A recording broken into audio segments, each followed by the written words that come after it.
जोहार, जय मूल निवासी में संकेत और आप देख रहे हैं एमएन टीवी।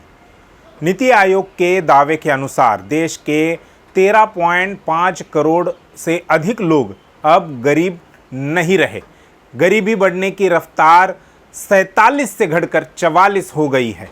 उत्तर प्रदेश, बिहार, मध्य प्रदेश, उड़ीसा और राजस्थान में गरीबों की संख्या तेजी से कम हो रही है। ग्रामीण क्षेत्रों में गरीबी 32.59% से घटकर 19.28% हो गई है और यह शहरों में 8.65% से घटकर 5.27% रह गई है। हालांकि अन्य रिपोर्ट और कुछ ही हकीकत बयां कर रहे हैं। इस साल जनवरी में आई ऑक्सफैम की रिपोर्ट बताती है कि इस समय पूरी दुनिया में सबसे ज़्यादा गरीब भारत में है, जिनमें से 22.89 करोड़ लोग तो असहनीय गरीबी में जी रहे हैं, जबकि अरबपतियों की संख्या में 62.74% इजाफा हो गया है। एक साथ गरीबी घटने और अमीरों की संख्या बढ़ने के इस विषम अनुपात पर गहराई से नज़र डालें तो कुछ और ही सच्चाई सामने आ रही है। विश्व बैंक की poverty and shared prosperity 2022 report के अनुसार बीते दो वर्षों में देश के 5.6 करोड़ लोग गरीबी रेखा के नीचे पहुंच गए हैं। दुनिया भर में बड़ी कुल 7.1 करोड़ गरीबों की संख्या में 80% अकेले भारत के हैं। वही ग्लोबल इनइक्वालिटी रिपोर्ट बताती है कि देश के कमजोर वंचित परिवारों की नई पीढ़ी का भविष्य तेजी से असुरक्षित हो रहा है। शीर्ष 10% ब्राह्मण और तत्सम वर्ग राष्ट्रीय आय का 57% हजम कर रहे हैं और इस 10% आबादी के शीर्ष 1% अमीर 22% आय के मालिक बन चुके हैं, जिससे राष्ट्रीय आय में निचले स्तर के 50% की हिस्सेदारी सिमटकर सिर्फ 13% रह गई है।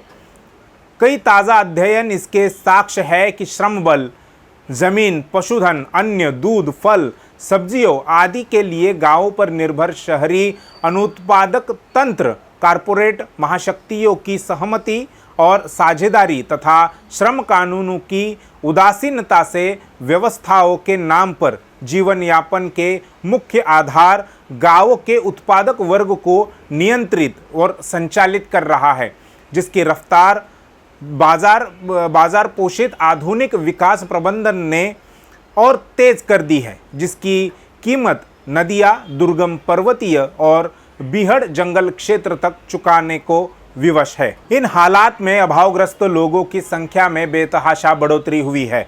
विस्थापन से गांव उजाड़ते जा रहे हैं। एक झटके में ऐसी आबादी की तादाद 19 करोड़ से बढ़कर 35 करोड़ तक पहुंच चुकी है।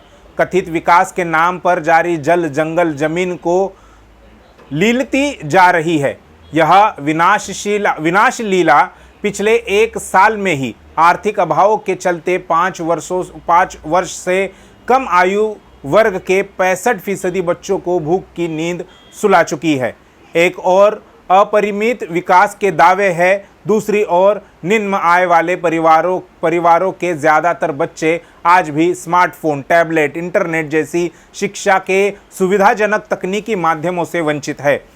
इसी असमानता, विषमता से देश के 70 करोड़ लोगों की संपत्ति से ज़्यादा पूंजी 21 अमीरों के हिस्से हो चुकी है। इस साल जुलाई तक मनरेगा में काम की मांग 2021 के स्तर पर पहुंच गई है। 2023-24 के पहले 4 महीनों में यानी अप्रैल से जुलाई 2023 तक 9.84 करोड़ परिवारों ने इस योजना में काम किया, जो पिछले वर्ष की समान अवधि की तुलना में लगभग 10% अधिक है। साल में लगभग 50 दिनों के काम की यह योजना उन करोड़ों ग्रामीण परिवारों के लिए एक जीवन रेखा बनी हुई है, जो किसी तरह अपनी आय को पूरा करने के लिए मजदूरी की तलाश में रहते हैं। इसका कारण यह है कि भारत की अर्थव्यवस्था कामकाजी उम्र की आबादी के एक बड़े हिस्से को, यानी जो युवा बेरोजगार है, उनको रोजगार उपलब्ध कराने में असमर्थ है। Centre for monitoring Indian economy के अनुसार बेरोजगारी दर पिछले कई वर्षों से 7 से 9% के आसपास मंडरा रही है। मनरेगा में काम की उच्च मांग का एक अन्य कारण यह है कि कमाई बहुत कम है, चाहे वह कृषि से संबंधित काम हो या गैर कृषि कार्य। यहाँ तक कि स्वरोजगार में भी आय कम है, इनकम कम आ रही है। ऐसे में गरीबी बढ़ेगी नहीं तो और क्या होगा। इसलिए गांवों में गरीबी घटने का जो दावा कर रहे हैं वह विश्वास करने लायक नहीं है। ऐसे में नीति आयोग का ये दावा कि भारत से गरीबी कम हुई है फोल साबित हो जाता है। यदि नीति आयोग के दावे को सच मान लिया जाए तो सवाल केंद्र सरकार की उस योजना पर खड़े हो जाते हैं जिसके तहत सरकार साल 2020 से यानी कोरोना के महामारी से देश के 80 करोड़ लोगों को मुफ्त राशन देने का काम कर रही है। यदि भारत से गरीबी कम हुई है तो फिर केंद्र सरकार देश के 80 करोड़ लोगों को मुफ्त राशन यानी अनाज क्यों दे रही है। जो 80 करोड़ लोग सरकारी मुफ्त राशन पर निर्भर है, क्या वे गरीब नहीं है, या क्या उन्हें भी नीति आयोग ने अमीरों की सूची में डाल दिया है। एक तरफ भारत में अरबपतियों की संख्या बढ़ रही है, वहीं दूसरी तरफ गरीबों एवं भूखमरी से मरने वालों की संख्या भी तेजी से बढ़ती हुई दिखाई दे रही है। यह केवल भारत में ही नहीं, ये केवल भारत में ही हो रहा है। भारत के बारे में विदेशों में एक कहावत है कि भारत एक अमीर देश है जहां गरीब लोग रहते हैं। भारत में गरीबी का असली कारण जाति व्यवस्था से जुड़ा हुआ है।